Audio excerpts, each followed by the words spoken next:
some of them. And we're going to do something about this horrible situation that's going on through that together. So I want to listen, and then after I listen, we're going to get things done. Pastor, if you could possibly say the prayer, would be appreciated. Thank you. Our Father who art in heaven, hallowed be your name. Your kingdom come as it is in heaven. We thank you for this day that you have given us. And Father, we just know that the things that have happened here in America, that there's something that will be a great one. Because we're going to get America back on track where it needs to be with our children. And your word is clearly says, where 2 or 3 are gathered in your name, you are here in the midst of us. And so, Holy Spirit, we ask just to comfort the families. Comfort every one of them. And even the families that are just, that didn't lose a loved one, but know they were there at that time, comfort them also. And Father, I just ask right now in the name of Jesus Christ, we just welcome you here in this room. In Jesus' name we pray. Amen. Thank you very much, Pastor. I appreciate it.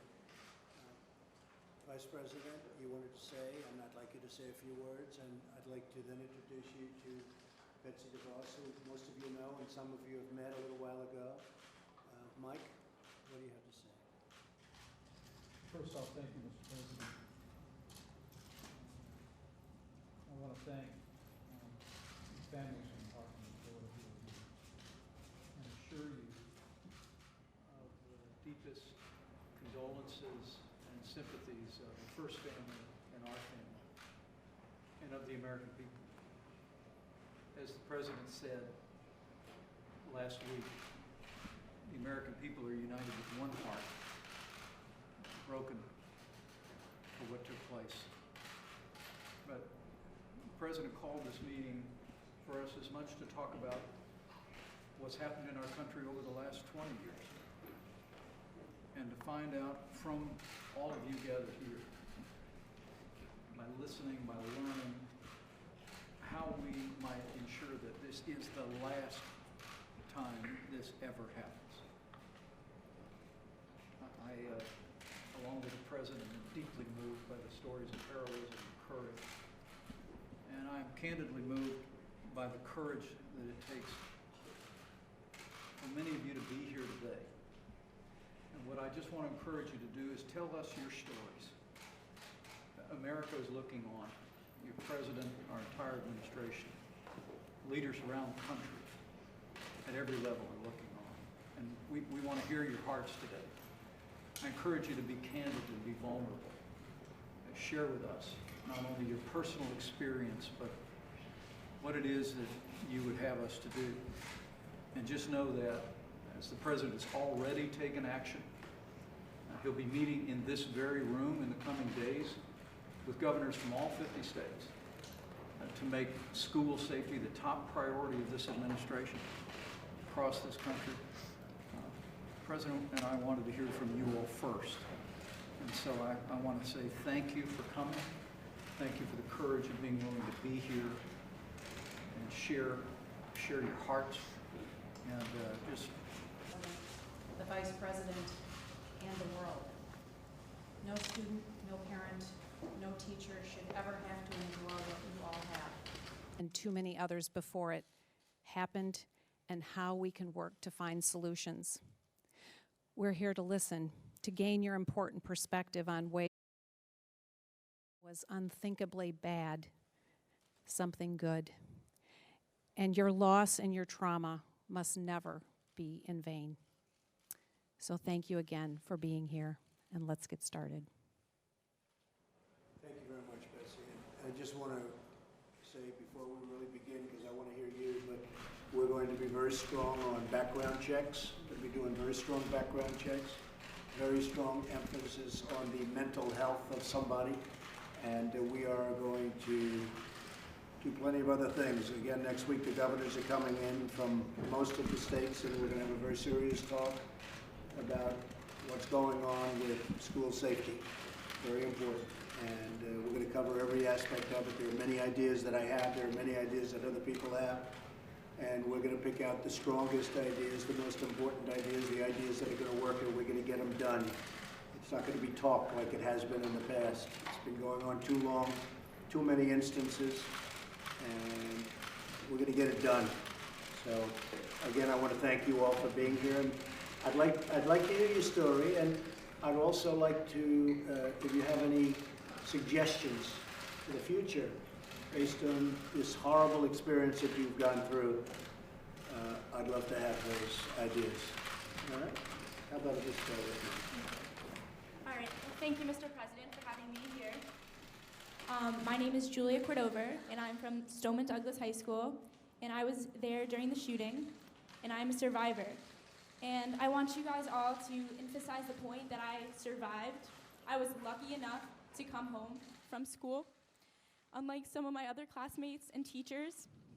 And it's very scary, and knowing that a lot of people did not have this opportunity to be here still is mind-blowing. And I feel like there is a lot to do, and I really appreciate you hosting me and what you were saying. I'm confident that you'll do the right thing, and I appreciate you looking at the bump stocks yesterday. That means it is definitely a step in the right direction, and I think we can all agree on that. There's definitely a lot more to go, but I am just grateful that I'm here, and we can try to work out something, maybe compromise on some solutions, so this never no child, no person in this world will ever have to go something through so horrific and tragic, and my thoughts and prayers are out to everyone there, so thank you. Hello, my name is Jonathan Blank. I go to Stoneman Douglas, and I was actually in the second classroom that was shot at. In my mind, as a kid, nothing ever that horrible should ever have to happen to you, and you can't even think about it. Like, it doesn't even seem real still. Everything seems fake. I don't even know what's going on. It's just crazy. Everything happening. It's just so tragic. Thank you for everything. You've done a great job, and I like the direction that you're going in. Thank you. My name is Melissa Blank. Jonathan is my son. And I am a teacher's aide at Westlakes Middle School that was also on lockdown. So I couldn't get in touch with my son to find out if my son was alive or not. I feel for all of these families, my heart is just broken for my whole community. We're coming together. I feel for all the families who have lost, and I feel for the ones that are here, because we now have almost a guilt like I have. Why not my child? Which I feel bad saying. I'm happy that he's here with me. But I feel so bad for all of you who have lost so many. And I'm just begging for a change. We need a change.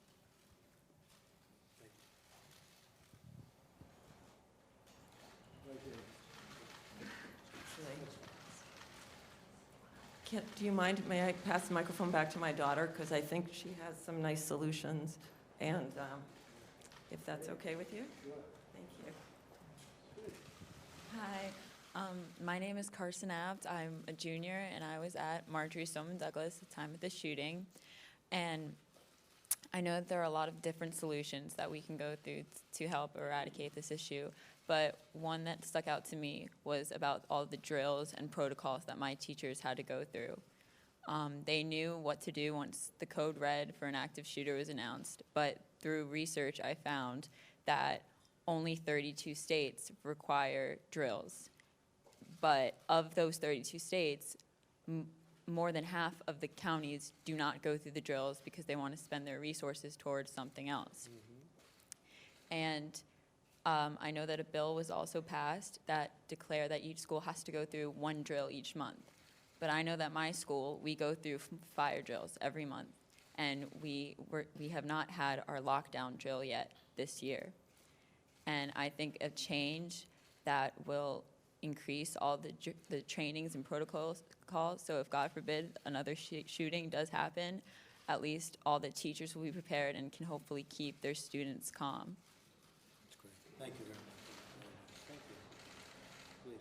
Hi, my name is Ariana Klein. I would just like to say thank you for leading this country. You're a great leader, and I appreciate the direction that the country is going in. I'm a junior. I attended Stoneman Douglas, and I just want to say that everybody right now is so stuck on what they believe that they're not even listening to what other people believe. We need to listen to the other points of views. We all need to realize that we all have different points of views, and that this solution is not going to be a singular thing. It's going to be multifaceted, and it's going to be created by a collection of different people working together, and we all have to realize that we all have our opinions, and together we're going to be able to work to a solution. And this is not just Parkland anymore. This is America. This is every student in every city and everywhere. It's everybody. It's not small. It's everything. I'd just like to say thank you for having us, giving us the opportunity. Appreciate it. My name's Fred Abt. I'm Carson's dad. I'm going to pass the microphone along to some of the other students. If we have a chance later on, perhaps I'll speak or other parents could speak, but I'd like the students to get their chance. Very nice. My name is Justin Gruber, and I was at the school at the time of the massacre. I'm only 15 years old. I'm a sophomore. 19 years ago, the first school shooting Columbine at Columbine High School happened, and I was born into a world where I never got to experience safety and peace. There needs to be a significant change in this country, because this has to never happen again. And people should be able to feel that when they go to school, they can be safe. And because there needs to be a change,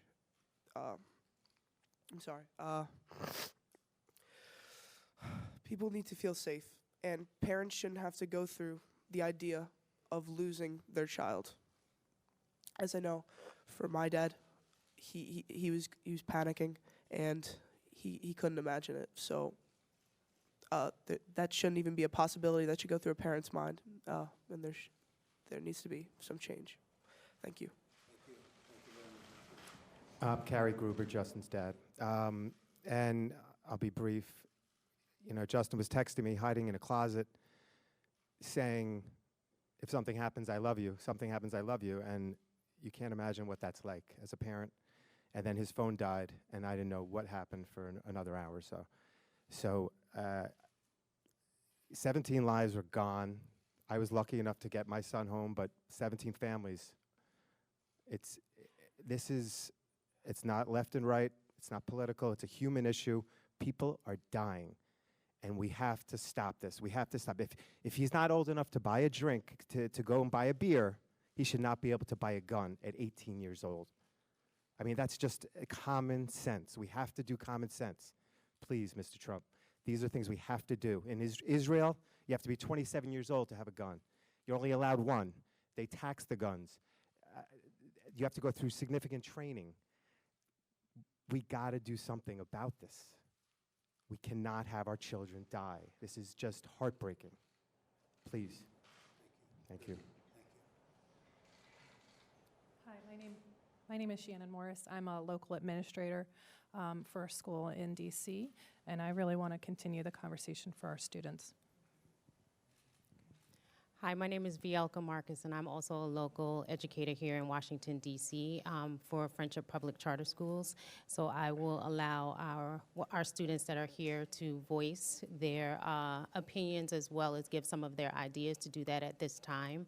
And my condolences and my heart truly go out to not just the families that have lost children in this horrific incident that has occurred, but also to our families here in the District of Columbia that experience gun violence outside of our schools that directly impact our schools, because they are our students. Hello, My name is Alea Barnett, and I go to the Friendship Technology Preparatory Academy in the heart of Southeast DC. My condolences to every family here that experienced the shooting and all the students that experienced that. And I'm here on behalf of my school and all of the friendship schools in DC to be able to prevent those kind of things happening in our school, because in Southeast DC, we do encounter a lot of violence and things most of the time at night, but a lot of the times it's in like the daytime too. So our schools, we do take preventative measures and everything to stop that. Like we check bags at the door and everything, and it does make us, at first we're like, no, we don't want to do this, but then we realize it's for our safety. But we wanted to make sure that it continues and that nothing can ever slip up to for these things to happen, like in school, counseling for our students who are struggling with fear and bullying. Bullying triggers emotions that will make a student want to bring like a weapon to school to protect themselves or to get revenge for a person who that did something to them. So we just want to have a lot of preventative measures to be in the schools and also outside of school to make sure that nothing can happen to us while we're in school. Hello, Mr. President. Thank you for having us. I'm Christine Hunchofsky. I'm the mayor of the city of Parkland. We have a great city. It's been one of the safest cities in America, and the fact that this happened in our city means it can happen anywhere. We are blessed that we are a very close-knit, family-oriented city, and our community is coming together. We lost 17 lives, but the ripple effects throughout the community are devastating. I have spent the last week going to funerals. Friends of mine lost their children. We have to, at some point, care enough and be strong enough to come up with solutions.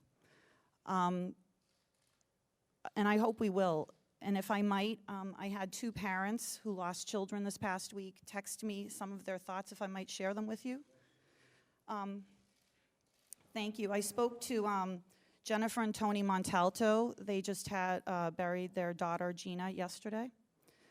And their comments were, so Tony is an airline pilot, and he said he supports the Second Amendment, but he does not believe there's a need for assault rifles. He also said that the FBI, there were signs missed, and it reminded him of 9/11. So we do have to work on making sure that our protocols are in place so that people don't slip through the cracks, literally in this case. We also talked about the red flag laws. I think there's a little progress being made in Florida now on the red flag laws, which is when somebody shows signs of hurting themselves or someone else, you can take their gun away from them. Fred Guttenberg, the service for his daughter Jamie was last week on Friday, and he would like the administration to publicly acknowledge the role of guns. Now, these 2 parents talked about guns, and there are absolutely lots of areas where there's room for improvement. Lots of areas, from mental health, from teacher training. But also, part of that is also the gun issue. So it's not that it's just those and not the gun, it's all of them. And in the debate world, in the high school debate world, the kids talk about when they bring up legislation, you want to have impacts. You're not bringing up legislation that doesn't have a positive impact. And what is the positive impact of having legislation that stops assault rifles, bans assault rifles? It could save a life. And that needs to be a priority in any case. And when we talk about rights, so we have the right for free speech. But if free speech in any way endangers someone, it gets restricted. And I think I appreciate that we're coming here to listen, and I appreciate that we're coming here to look at all different perspectives, because we need action and we need to be solution-oriented. Thank you. Thank you, Mark. Appreciate it.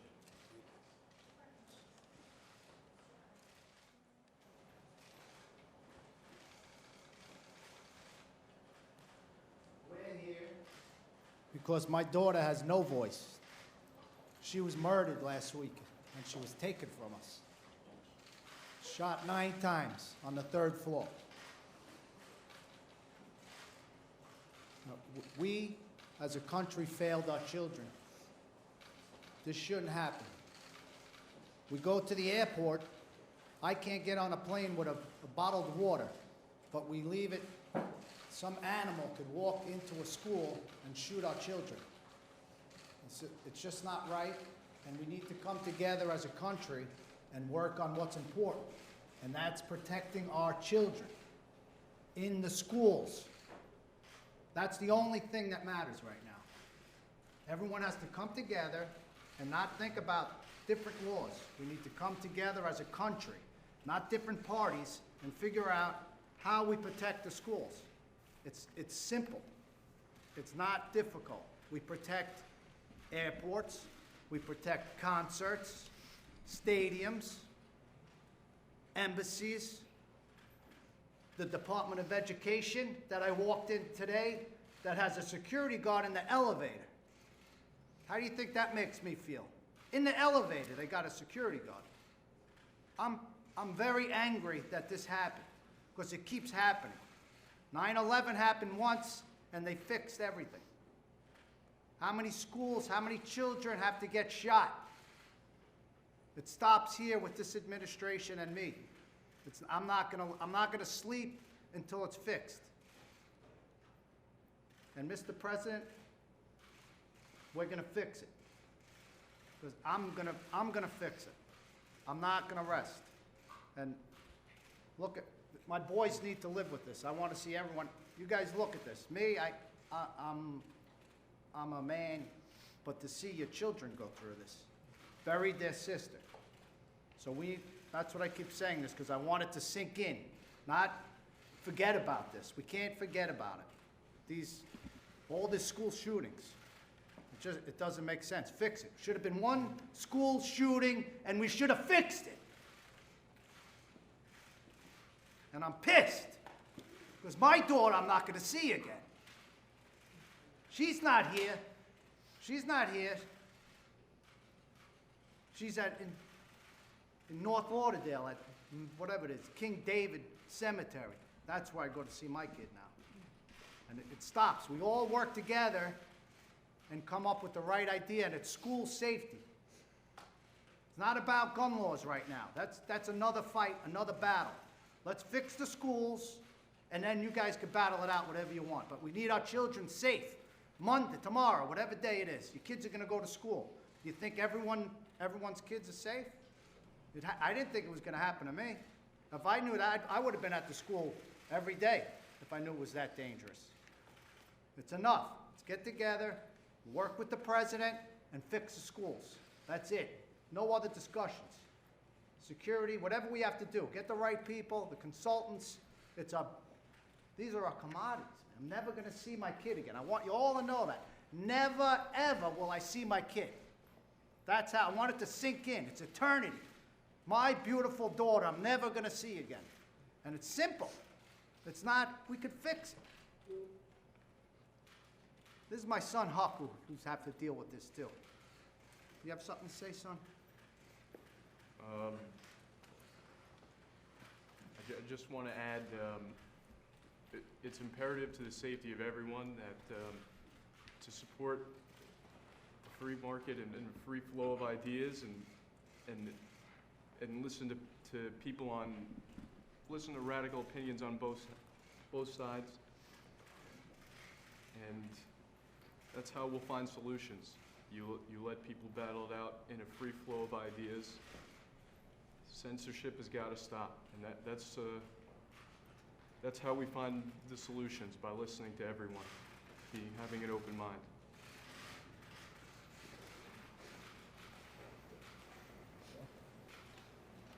This is my son, Hunter. How are you? I'm Hunter Pollock, class of 15, Marjorie Stoneman Douglas. I walked the same hallways where Meadow got shot and all 16 other victims. First off, I want to thank Mr. President for having us. We had a very effective meeting before we walked in this room. Mr. Vice President as well, and Madam Secretary. I put all my trust into them and my father that together that we'll be able to find a solution. And that's all I have to say. Thank you for having us.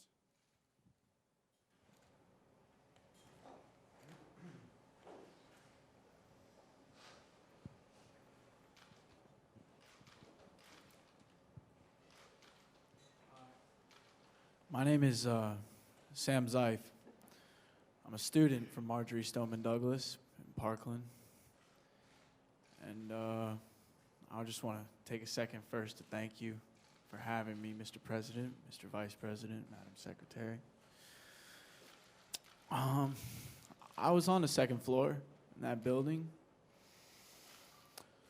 texting my mom, texting my dad, texting 3 of my brothers, that I was never going to see him again. And then it occurred to me that my 14-year-old brother was directly above me in that classroom where Scott Beagle was murdered. Scott Beagle got my brother in the class. He was the last kid to get back into that class. And I'm sure a lot of you have read my texts on the internet with my brother. I didn't plan for them to go viral. I just wanted to share with the world, because no brothers or sisters or family members or anyone should ever have to share those texts with anyone. And that's why I'm here. I lost a best friend who's practically a brother. And I'm here to use my voice because I know he can't. And I know he's with me, cheering me on to be strong, but it's hard. And to feel like this, it doesn't even feel like a week. Time has stood still. To feel like this ever, I can't feel comfortable in my country knowing that people will have, ever gonna feel like this.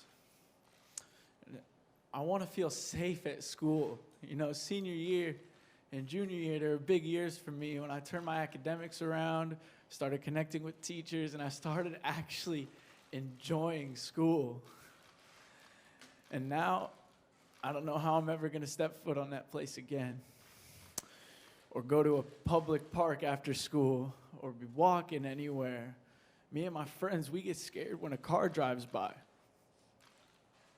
Anywhere. And I think I agree with Hunter and Huck and how we need to let ideas flow and get the problem solved. I don't understand. I turned 18 the day after. Woke up to the news that my best friend was gone. And I don't understand why I could still go in a store and buy a weapon of war, an AR. I was reading today that a person 20 years old walked into a store and bought an AR-15 in 5 minutes with an expired ID. How is it that easy to buy this type of weapon? How do we not stop this after Columbine, after Sandy Hook? I'm sitting with a mother that lost her son. It's still happening. In Australia, there was a shooting at a school in 1999. And, you know, after that, they took a lot of ideas, they put legislation together, and they stopped it. Can anyone here guess how many shootings there have been in the schools since then in Australia? 0. We need to do something, and that's why we're here. So let's be strong for the fallen who don't have a voice to speak anymore. And let's never let this happen again. Please, please.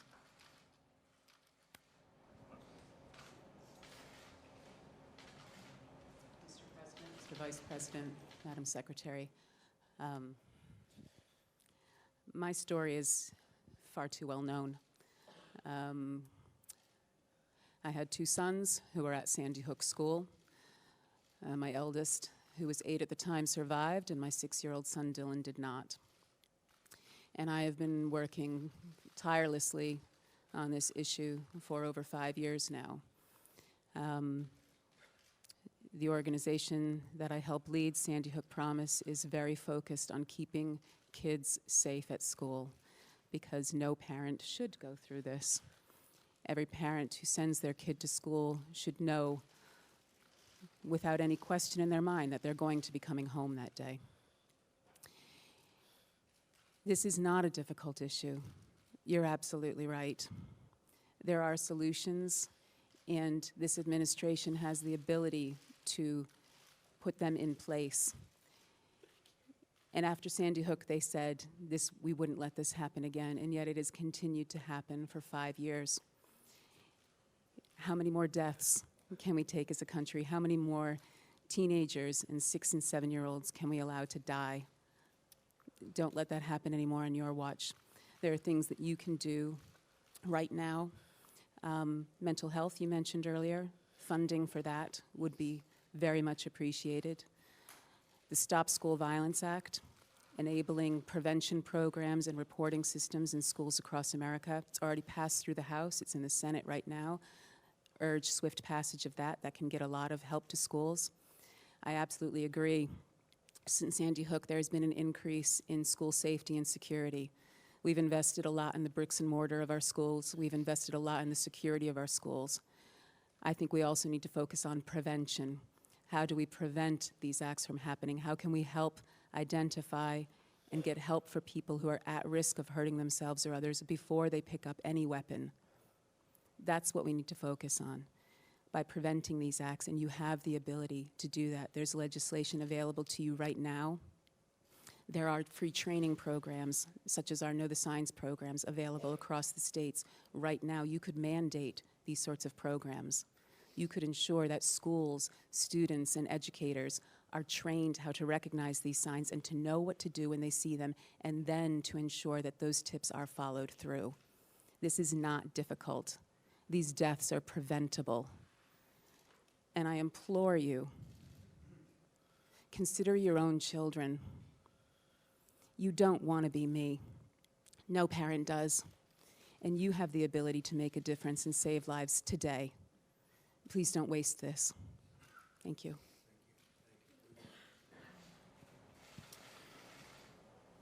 Mr. President, Vice President, and Mrs. DeVos, thank you for inviting my wife and I to be here today. I'm a little bit weak. I had surgery last week, so I'm kind of weak in voice and body. But 19 years ago, I went through what some of the folks here are going through now because my beautiful daughter, Rachel, was killed. And my son, Craig, was in the library that day. 2 of his friends were murdered beside him. He lay there covered in their blood, looking down the barrel of 2 guns aimed at him, and he knew he was going to die. And a split second before Eric and Dylan pulled the trigger, the alarm system went off, and it distracted them, and they never came back to the table where Craig was at, or I would have lost 2 children that day at Columbine. So my heart goes out to you, sir, and to every one of you in this room that have experienced the trauma that you've gone through at Parkland. Our focus has been, my beautiful wife, the most beautiful lady in the room is right there in the blue and white blouse, Sandy. We started a program called Rachel's Challenge, and it was started a year after Rachel died.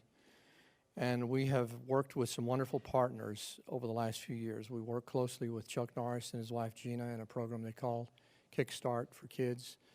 We work with Cal Ripken Jr. and his brother Bill, and have created a program for athletes called The Uncommon Athlete, and it's based on something my daughter wrote in one of her diaries.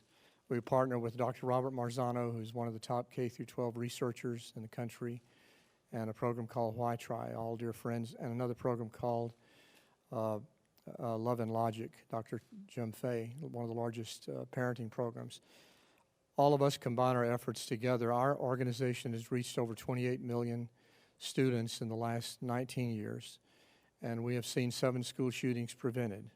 We see an average of 3 suicides prevented every single week of the year, over 150 a year. I have a little book with me that I'd like to leave with you. It's got letters from students. We don't edit them. These are emails from students who are planning to commit suicide. And we see 3 of those every single week, students that have changed their mind. And if you don't mind, I just want to share one simple principle with you that we've learned over the years as we've worked with millions and millions of young people. And it comes from something you said last week in your speech, and it was that we must create a culture of connectedness. We must create a culture in which our classmates become our friends. That's something we've learned how to do over the years. We have over 28 different programs, and we see children connect with one another.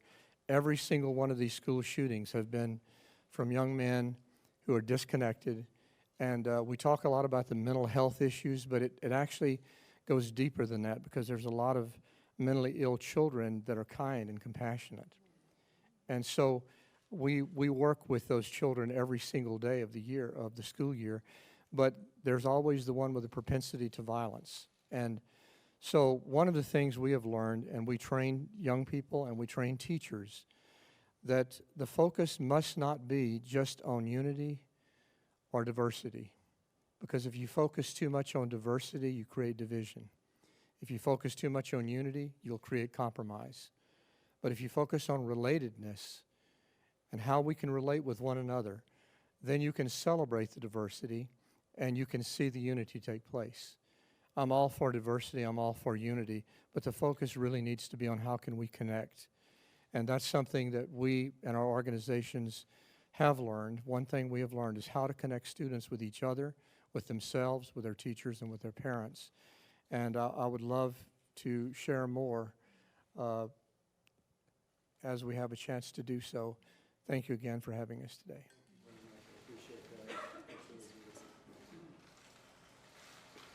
This is an incredible group of people, and we really do appreciate it.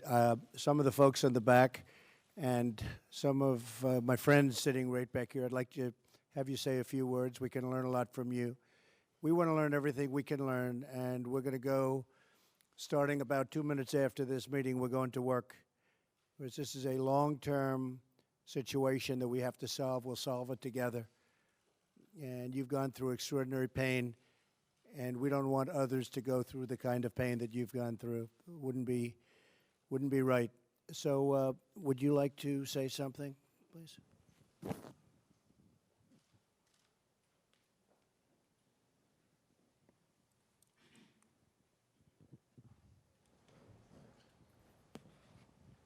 Thank you, Mr. President.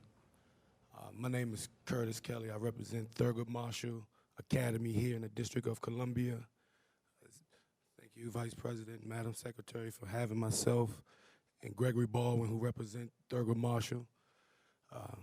My tragedy started September the 20th of last year, where I have 2 twin sons that attend Thurgood Marshall, and they are elite athletes, Junior Olympics.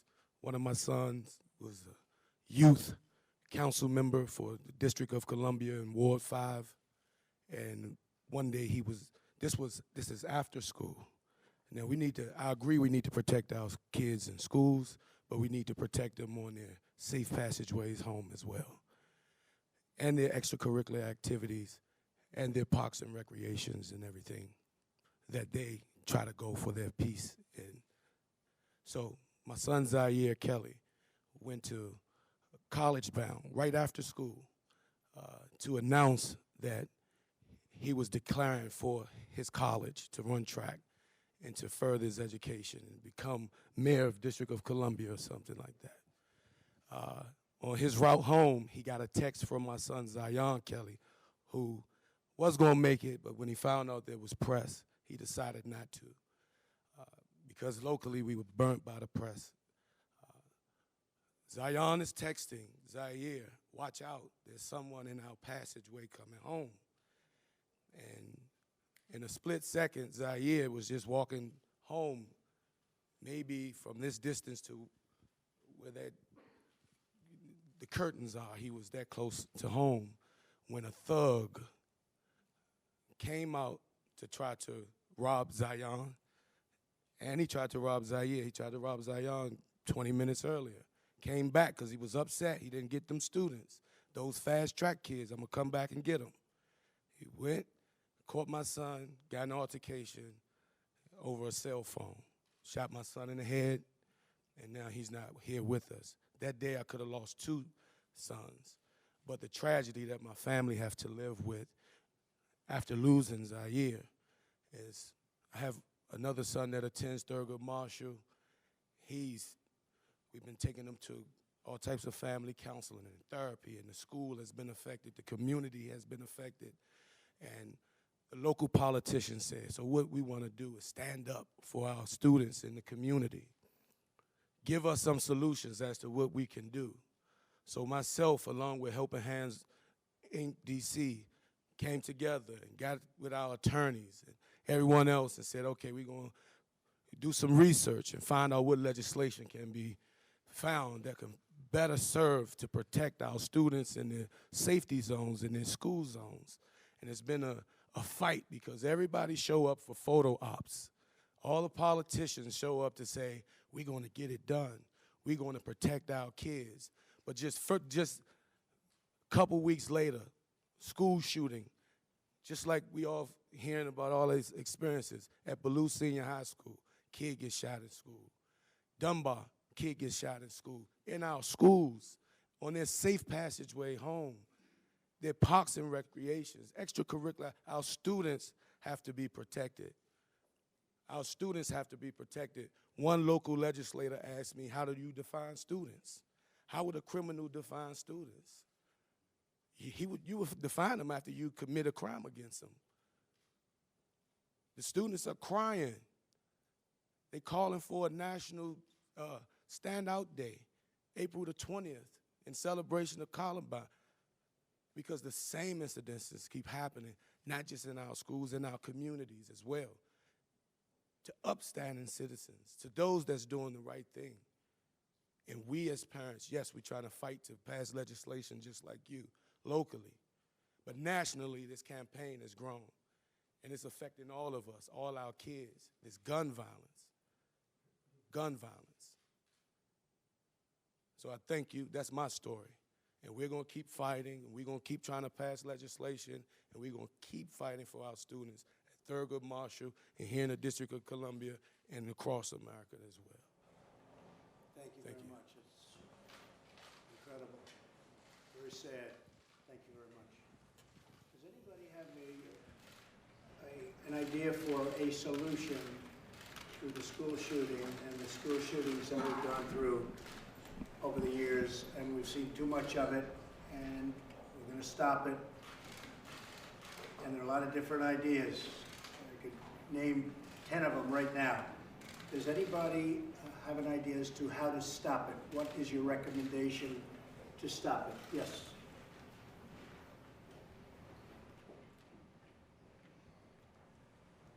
I don't know if I'm going to say something you haven't already heard. I could tell you that in addition to all of the sorrow that we're feeling in our community right now, there's also a lot of anger. Anger that the police can visit a person dozens of times and not take action. Anger that the FBI could get at least 2 credible tips and not take action.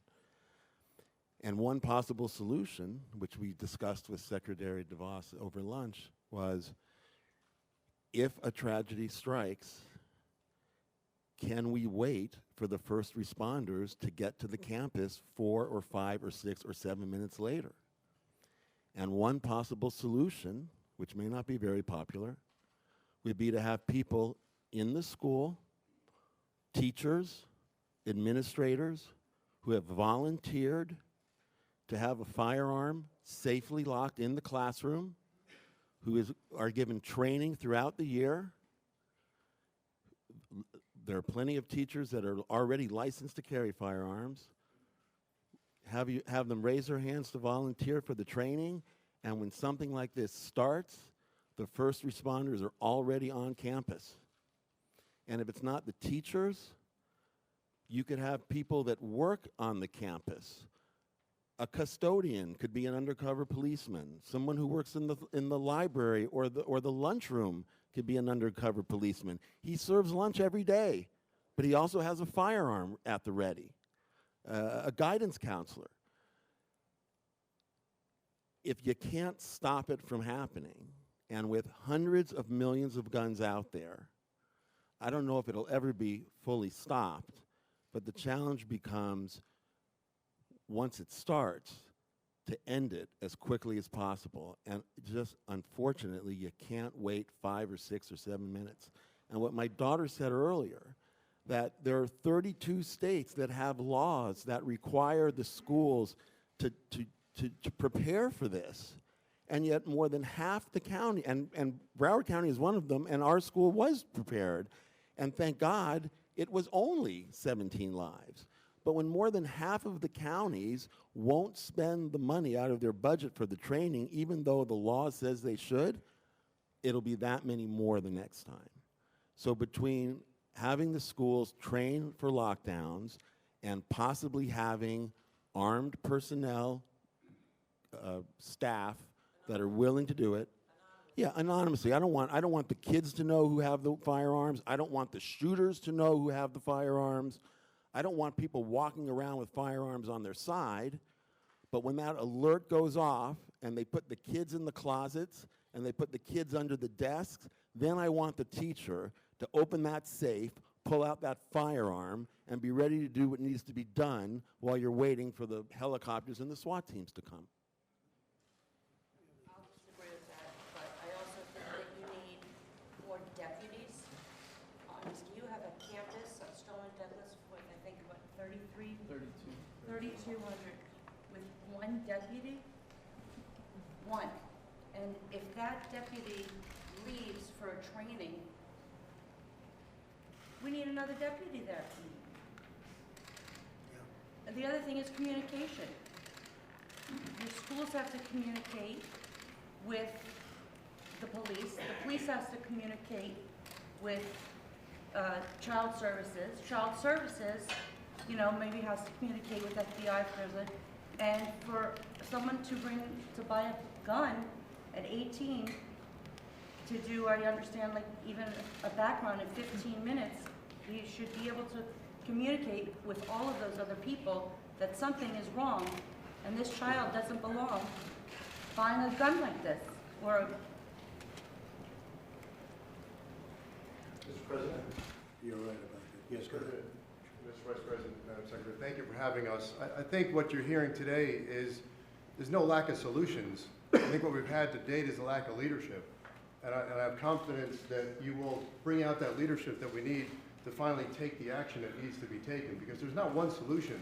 There's many solutions, and you're hearing some of those here today to resolve this, to address this. Our schools are soft targets, so we need to harden the targets by making them, to increase our deterrence capability so that potential murderer knows that that's not going to happen, that there's going to be people there ready to respond, that the minute something happens, our technology will pick up that an incident has occurred and it will be responded to immediately. And also the children and the teachers know what to do in that instance. They're communicated with effectively. You know, we need to identify where there's mental health issues among the student population. The kids at the school knew this person. They knew he was an issue. The FBI knew, and I think we need to close some of these loopholes in the background check system where we're not integrating effectively the mental health knowledge that exists at the state level, at the local level, into the federal background check system. So fix the NICS system, and that's an easy one. So there's a lot of immediate steps we can take right now. There's some longer term solutions, but I think we need to get started right away, and thank you for your help on this. Well, thank you too, and I will say again, background checks are going to be very strong. We need that. And then after we do that, when we see there's trouble, we have to nab them. You know, years ago we had mental hospitals, mental institutions. We had a lot of them, and a lot of them have closed. They've closed. Some people thought it was a stigma. Some people thought, frankly, it was, the legislators thought it was too expensive. Today, if you catch somebody, they don't know what to do with him. He hasn't committed the crime, but he may very well. And there's no mental institution, there's no place to bring him. And we have that a lot. Even if they caught this person, I'm being nice when I use the word person, they probably wouldn't have known what to do. They're not going to put him in jail, and yet, so there's no that middle ground of having that institution where you had trained people that could handle it and do something about it and find out how sick he really is, because he is a sick guy, and he should have been nabbed a number of times, frankly. Your concept and your idea about it's called concealed carry, and it only works where you have people very adept at using firearms, of which you have many, and it would be teachers and coaches. If the coach had a firearm in his locker when he ran at this guy, that coach was very brave, saved a lot of lives, I suspect. But if he had a firearm, he wouldn't have had a run. He would have shot, and that would have been the end of it. And this would only be, obviously, for people that are very adept at handling a gun. And it would be, it's called concealed carry, where a teacher would have a concealed gun on them. They'd go for special training, and they would be there, and you would no longer have a gun-free zone. Gun-free zone to a maniac, because they're all cowards. A gun-free zone is let's go in and let's attack, because bullets aren't coming back at us. And if you do this, and a lot of people are talking about it, and it's certainly a point that we'll discuss, but concealed carry for teachers and for people of talent, of that type of talent. So let's say you had 20% of your teaching force, because that's pretty much the number. And you said it, an attack has lasted, on average, about 3 minutes. It takes 5 to 8 minutes for responders, for the police to come in. So the attack is over. If you had a teacher who was adept at firearms, they could very well end the attack very quickly. And the good thing about a suggestion like that, and we're going to be looking at it very strongly, and I think a lot of people are going to be opposed to it. I think a lot of people are going to like it. But the good thing is that you'll have a lot of people with that. You know, you can't have 100 security guards in Stoneman Douglas. That's a big school. It's a massive school with a lot of acreage to cover, a lot of floor area. And so that would be certainly a situation that is being discussed a lot by a lot of people.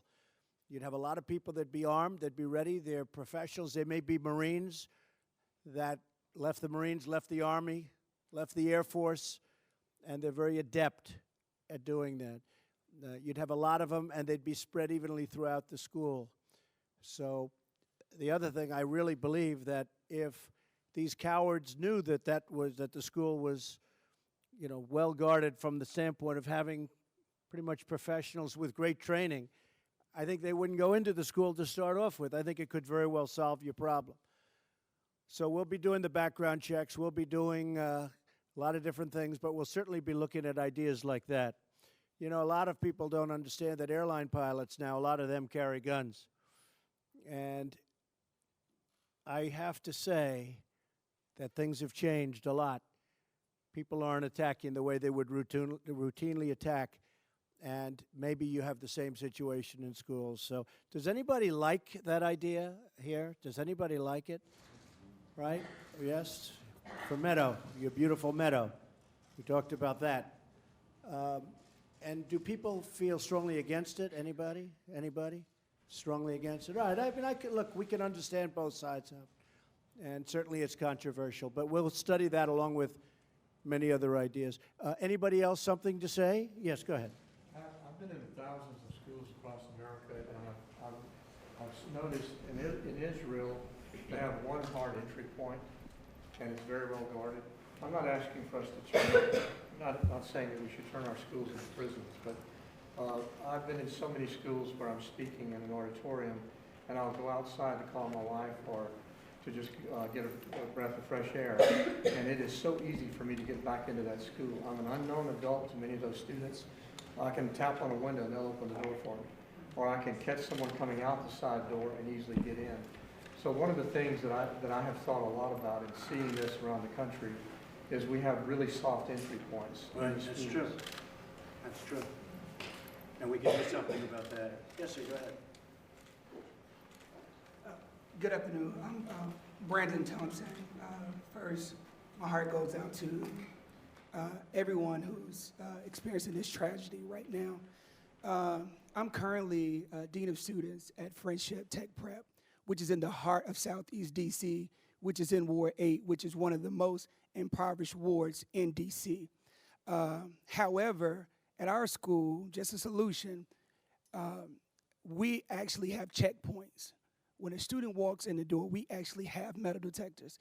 And I oftentimes see that in urban education. And we actually have an X-ray machine that students put their bags through. And right after this incident happened, a parent who didn't so much agree with it at first sent me an email saying thank you, because now I see exactly what's happening. And so we oftentimes use that TSA model. When the student comes in, we have somebody at the door to greet them, to do a check-in just to see how they feel. And we have certain point people. Well, I know this person's not feeling so well, so they won't get past point 1. They go through the metal detector. Their bag go through the machine. And so at the end of the day, just talking to my students riding over today, they all say, well, I feel safe. And you come outside and you say, talk about mental hospitals. Our school is right across the street from a shut down mental hospital. We have, you know, if you were to come over to the streets, you'd be like, oh my God, but once you get inside the building, we have that family feel. We have that those check-in points. We have it where every visitor that comes through our building has to go through these checkpoints to ensure that our students get home safe, to ensure that our staff members get home safe. And these are just minor solutions. Like, I will say, I'm against having a teacher with a gun in a building. Teachers are emotional. People are emotional. So I think that is a huge factor. However, but having students, and you may have to go to staff members, going through these checkpoints to ensure that, one, their mental is on point, and two, that we're talking about they don't have any physical metal on them, and or even in our building, our students don't even carry cell phones because we consider that's a threat. It's taken away from them learning. So they actually turn in their cell phones. And so those things of ensuring our kids are there at the moment, to live the moment, to enjoy school, they get that joy factor, they get that family feel, and they're able now to connect with one another and able to communicate and not have to worry about, you know, looking over their shoulder when they walk, you know, out and into the building, because they know every person that comes through the building has been through a metal check. Their bags have been checked. And so that's just a solution. Once again, my heart goes out to everyone who's been through this tragedy. Thank you. Very well said. Very well said. Mr. President, thank you for being open to hearing all forms of solutions. I truly appreciate that. One point on the mental health issue, and I think it's important to note that someone with a mental illness is highly unlikely to ever commit an act of violence. It's a very, very small percentage. What we're really dealing here is more with a lack of mental wellness. This is around anger and fear. And that's not something that you can diagnose and put in mental health hospitals. This is more about funding for mental health services to help these individuals that are at risk, especially when we think about suicide. Teen suicide. Suicide is the #2 killer of our children, as I understand right now, and a lot of these suicides are performed with firearms, which makes them, you know, unsavable. So the idea of mental health and being able to identify who's at risk, who is considering these issues, who's going into crisis, that is incredibly important. I appreciate the point on arming teachers. It's not personally something that I support. Rather than arm them with a firearm, I would rather arm them with the knowledge of how to prevent these acts from happening in the first place. How do you identify the kids in your class that are most at risk? And then, most importantly, within a school, how do we have a safety assessment program so that schools know how to deal with all these threats, have established protocols to deal with them, and get underneath the surface of what's going on in that child's life, find out why they're on this pathway behavior, and intervene. This is about prevention. There are some fabulous solutions being talked about today which still go to imminent danger. Let's talk about prevention. There is so much that we can do to help people before it reaches that point. And I urge you, please, stay focused on that as well. It is the gun, it's the person behind the gun, and it's about helping people before they ever reach that point. Yes, go ahead. So, Thank you. thank you. I fully respect all of our amendments, including the second. But in Maryland, they have proven that the Second Amendment does not protect these types of weapons. They have banned over 45 different kinds of assault weapons, including the AR.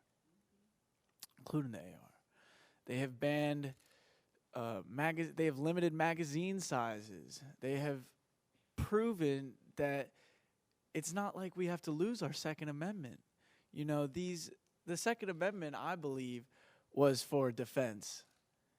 And I fully respect that, like I said.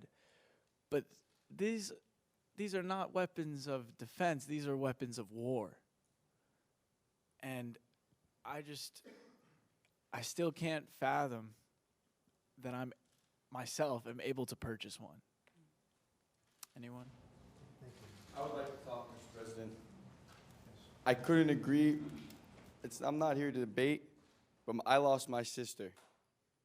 And like Mr. President said, if you could find 20% of maybe retired law enforcement officers or teachers who could go through discrete training to carry a firearm on this waist, it could have been a very different situation. Like he said, law enforcement takes them 7 minutes, 8 minutes to get there.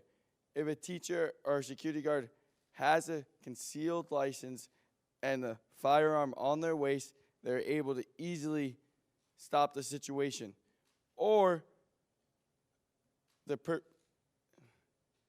bad guy, I'll put it that way, would not even go near the school knowing that someone can fight back against them. Also, I believe that is insanity that they would even open the gates up 20 minutes before school ends. They're supposed to protect us and the children. So in the future, we need more security. We need more firearms on campus. We need better background checks. And we need to study more on mental health. And I want to thank everyone for their condolences, and that's my only argument. Thank you. Thank you very much. Thank you. Yes, good. Well, thank you, Mr. President, Mr. Vice President, Madam Secretary, for having us here. My deepest condolences to those who have lost family and friends. My name is Curtis Lawrence. I'm the principal at Friendship Collegiate Academy. And like Mr. Brandon had said, we have security, and we also have MPD on staff that we hire to make sure that things aren't coming into our school. And also this immediately in the mornings and during dismissal, immediately around the school to protect our kids as they leave. But last month we did suffer a loss. One of our 9th graders was gunned down, walking distance from the school. And so when we talk about safe passage, I think in looking at what's happening with gun violence with our scholars and with our students, I'm saying taking a double approach, right? You have to protect kids that are in schools. All right, so as a president, you have different laws in different states. And so definitely where they don't have the necessary security as we may have as getting in, then we have to think of what are those solutions for the kids in Florida that are going to those schools with that to make sure that they're safe in school. And then places like here in DC, what are those solutions to make sure kids are able to get home and to school safely? So I think it's a two-pronged approach, and I know you're in a specific position to, as you meet with the governors and they have their different laws and coming from these different perspectives, to make them own that two-pronged approach to protect them in school and protect them as well out of school going back and forth. President, thank you so much, and thank you, Vice President and Madam Secretary, for convening this and for allowing us all the opportunity to speak about this very serious problem. And my heart absolutely breaks for the families of Parkland. I have a sense of what you are going through now. I've been going through it for 5 years. This is my son, Daniel. He was 7 years old when he was shot to death in his first grade classroom in Sandy Hook Elementary School, just a little over 5 years ago. My wife, Jackie, could not be here today because she's a school teacher, and she takes that job seriously and sent me as the ambassador. Jackie is a career educator, and she will tell you she has spent over a decade in the Bronx. And she will tell you that school teachers have more than enough responsibilities right now than to have the awesome responsibility of lethal force to take a life. Thank you. Nobody wants to see a shootout in a school, and a deranged sociopath on his way to commit an act of murder in a school with the outcome, knowing the outcome is going to be suicide, is not going to care if there's somebody there with a gun. That's their plan anyway. I am going to build on what my friend and colleague, Nicole Hockley, said. We tried this legislative approach. I've been in this building before, many times, wringing our hands, pleading with legislators, what can we do? Until we finally said, we have to go home and do this ourselves. And we built something. Sandy Hook Promise has built something that works. We train students, and we train teachers, and we train educators with the tools how to recognize these people, and with the tools of how to intervene, and with the tools to get them to the help that they need before they pick up a gun or any other weapon and commit a horrible tragedy. It works. We don't charge for it. We're not asking for money. We've already stopped school shootings. We've already prevented suicides. We've already captured other social issues like bullying and cutting. We know that it works. We have a solution right here. We're asking for you to please help. We need to do this nationally, now. Thank you. Mr. President, I'd like to take the opportunity to thank you and the Vice President, and to thank everyone here for joining us today, for telling your stories, for sharing your perspectives, and please know that this is the beginning of a long conversation. We are committed to seeing a solution to this very, very tragic and horrible situation, and so know that our hearts will continue to be with all of the families affected here. And thank you again for being with us today. Thank you, Betsy, and thank you, Mike, and thank you, everybody, for being with us. We're going to work very hard. It's very difficult, it's very complex, but we're going to find a solution. We have been looking at this issue for a long time, too long as far as I'm concerned, and you'll be back, but you'll be back in a much more positive light. We will get there. If you have any suggestions, if you have any feelings as to what we should do, because there are many different ideas. Some, I guess, are good, some aren't good, some are very stringent, as you understand, and a lot of people think they work, and some are less so. But in addition to everything else, in addition to what we're going to do about background checks, we're going to go very strong into age. It's age of purchase, and we're also going to go very strong into the mental health aspect of what's going on, because here was a case where it cried out. This person was sick, very sick, and people knew he was very sick. And I know law enforcement's also, I think, really learned a lot from this event. We're also going to look at the institutions. We're going to look at what you do when you find somebody like this, because again, right now we're not equipped like we were many years ago. So we're going to look at that whole aspect of what's going on. I want to thank everybody. I know you've been through a lot. Most of you have been through a lot more than you ever thought possible, more than you ever thought humanly possible. And all I can say is that we're fighting hard for you, and we will not stop. We will not stop. We're going to get there, and I just grieve for you. I feel so, it's just, to me, it could be nothing worse than what you've gone through. Again, thank you for your ideas. Thank you for your thoughts. Thank you for pouring out your hearts, because the world is watching, and we're going to come up with a solution. God bless you all. Thank you.